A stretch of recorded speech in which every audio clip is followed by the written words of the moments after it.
এই যে 15-16 বছর আমাদের অনেক ছেলে বিয়ে করতে পারে, তাদের বয়স পার হয়ে গেছে। আমাদের অনেক নেতারা তাদের বাসায় যেতে পারে না, তার পরিবারের সাথে দেখা করতে পারে না। কথাটা শুনলে আগে কি বলতো, হাসপাতাল এত অত্যাচার নির্যাতন সহ্য করলাম। দেশনীতি যখন খালদা থেকে নির্মম নির্যাতন করা হলো, তারেক রহমানের যদি একটা মামলা দিয়ে সাজা দেওয়া হলো, একটা জনের মতো একটা মহিষ নারী, আমাদের সবচেয়ে সম্বন্ধ সন্তান, তাকে সাজা দেওয়া হলো, অনেক কিছু করা হলো। আমরা আমাদেরকে বিচার চালাতে আপনারা যাবেন? আমরা মারা গেলাম, আমরা বাড়ি ছাড়া হলাম, ঘর ছাড়া হলাম, জমি গেল, পুকুর মাছ নিয়ে গেল, আমরা যাবো বিচার?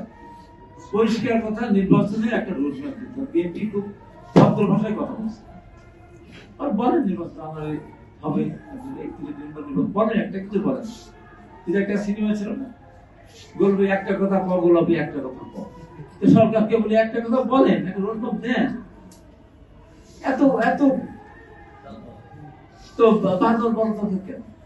আমরা ভয় পাই যখনই বলে শাহবাগে চলো, 5 বছরের জন্য 10 বছরের জন্য আমাদের রাখতেই হবে। অনেক আমাদের বয়স্ক সাংবাদিক যাদের তারাও বলে ইন্দু সাহেবকে যেতে দিবেন না,